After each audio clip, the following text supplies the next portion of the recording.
Daring Abroad in association with Equity PayPal.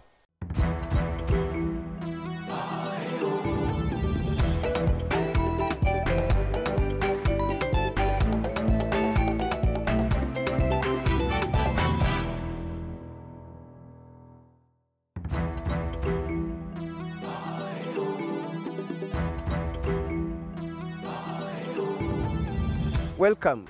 Today we begin a new edition of the show, the African edition. We will be finding out what Kenyans are doing in various parts of the continent, from the north to the south, from the east to the west, and even in Central. We begin in South Africa, where we met an enterprising Kenyan who's defied all odds to make it in the business of tours and travel. Here is the story of Godfrey Kamatu. South Africa has an edge, I think, over anywhere else, and it is in Africa. So there are some similarities that we could borrow from South Africa that we can take to Kenya. In Sandton, Johannesburg, you may run into Godfrey Kamatu, an entrepreneur and the founder of One World Tours and Travel Company. In 2002, Godfrey, a graduate of Daystar University with a Bachelor of Commerce, was eager to find his path in life. This eventually saw him relocate to South Africa. But how did he end up here in the first place? I had gone to visit a friend of mine in Namibia in 2002. And then I met a South African in Namibia, and later on invited me here.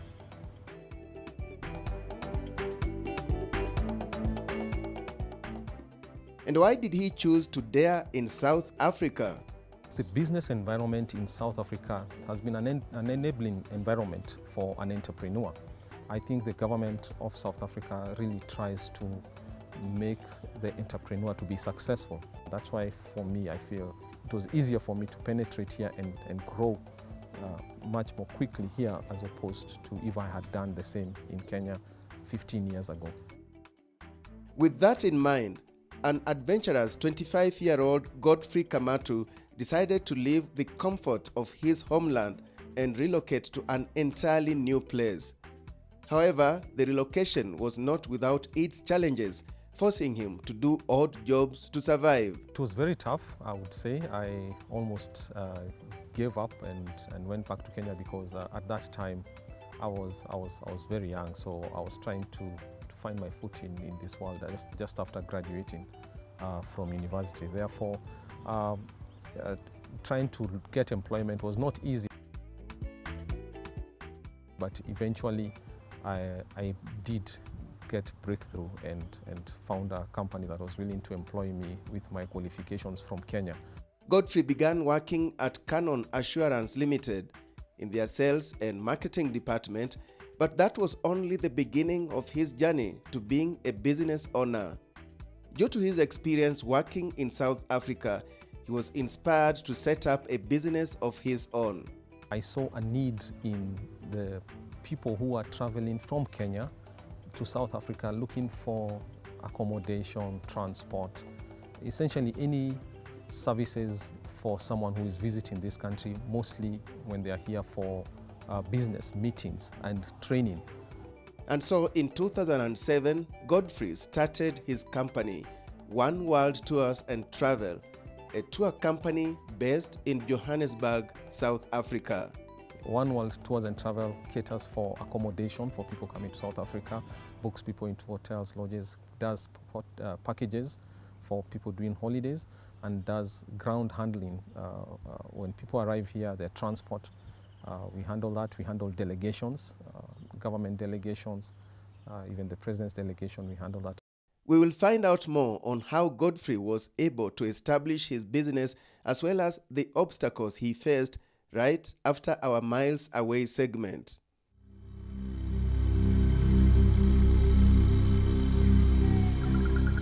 On Miles Away, we look at the requirements that one would need in order to attain a visa to South Africa. For starters, one is required to pay a fee of about 5,000 shillings and have a passport or travel document with at least 2 unused pages for entry and departure endorsements. Moreover, the visa application should also be accompanied with a letter from an employer if employed, or document of ownership if self-employed. a yellow fever vaccination certificate, a statement or documentation confirming the purpose and duration of visit, 2 colored passport photographs, a return or onward ticket if traveling by air, proof of financial means to pay for living expenses, and proof of guardianship or custody if traveling with a minor. Most travelers visiting South Africa from Kenya include students and businessmen and women. However, visa applications are handled by the Visa Facilitation Services, also known as VFS Global, and not by the South African High Commission.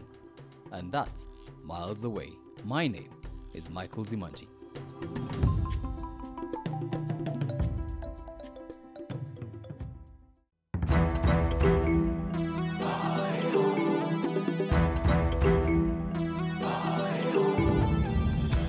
Godfrey Kamatu had just started his business, One World Tours and Travels in South Africa.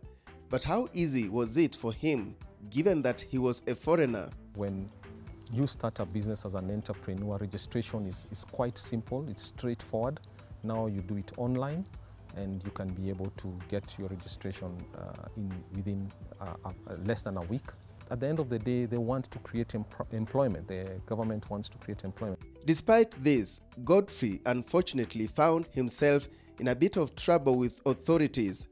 This was due to his unfamiliarity with the regulations in South Africa. Staffing is a very big challenge in South Africa in terms of how the employee is protected here. The employee is protected very much here. Not to say it's a bad thing. The only thing is, having come from Kenya, you are not aware of such protection, and I've made some mistakes and ended up in the court because of perhaps dismissing the employee in the wrong way, because here it's about procedure. However, he was able to rise above and learn from his mistakes, and in time his business was thriving.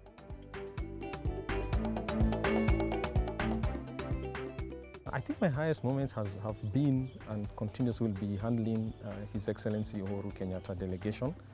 Since 2013, our company has solely handled his travel into South Africa. He did not stop there.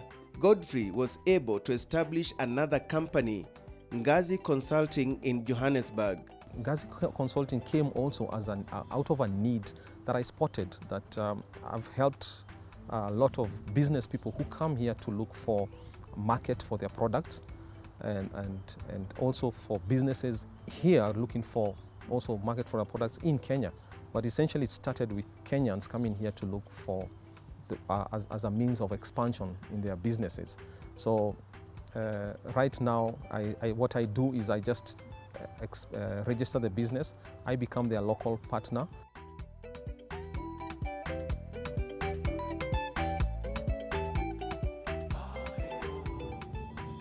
I am a director in 2 companies already, and I'm continuing to also work with companies in South Africa that are seeking to be part of the Big 4 agenda in Kenya. He adds that Kenya can indeed learn some vital lessons from South Africa, something that his company, Ngazi Consulting, is actively involved in. To me, I see South Africa would be a good place to look at in terms of experience and how they have done it. When you look at the space of low-cost housing, South Africa has an edge, I think, over anywhere else, and it is in Africa. So there are some similarities that we could borrow from South Africa that we can take to Kenya. For Kamatu, the sky is the limit. He further believes that South Africa is the place to be and advises other Kenyans to follow in his footsteps. South Africa is a great market, especially for agricultural produce products from Kenya. We're hoping the government would open the tea and the coffee to come here. Indeed, Kenya's Cabinet Secretary in charge of tourism and wildlife, Najib Balala, supports the idea of Kenyans daring abroad. Every Kenyan overseas is an automatic Kenyan ambassador, because that is the country's ambassador, that's the country's image. And I want to congratulate Kenyans overseas. We're very proud of you. But yes, they have a role to play. They remit a lot of resources into this country to support family and investment. Yes, they visit this country on and off with their children and their friends, That's They another. become tourists too. That's another form of visiting Kenya and become tourists as well. Well, I don't think we should all be in Kenya and be patriotic enough to build Kenya. We should be all over the world supporting Kenya. That is my message. Based on all he has been able to achieve in 15 years, Godfrey doesn't regret his decision to dare in South Africa. When I came first, I was a single young man at 25 years of age. So right now I have a family, 3 children. I am an entrepreneur. Started a couple of businesses, and this is where I am. I'm a leader of the Kenyans in the diaspora. And this is what he is telling other Kenyans thinking about doing business or working abroad on our Diaspora Bite segment. The number one thing, just do your homework well on what you want to do here in South Africa. And it's a market that needs to be explored by Kenyan businessmen here. That's Godfrey Kamatu's story in South Africa. Let's do it again next week, and many thanks for watching.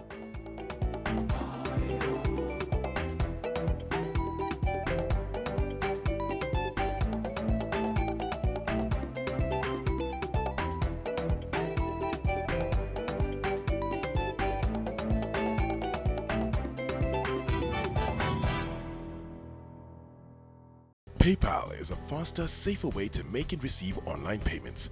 With the Equity Bank's PayPal withdrawal service, you can access funds received from anywhere around the globe. Even better, you can now withdraw funds from your PayPal account to your Equity Bank account at a reduced rate of as little as 1%. Visit Equity's self-service portal to link your PayPal account to your Equity Bank account today.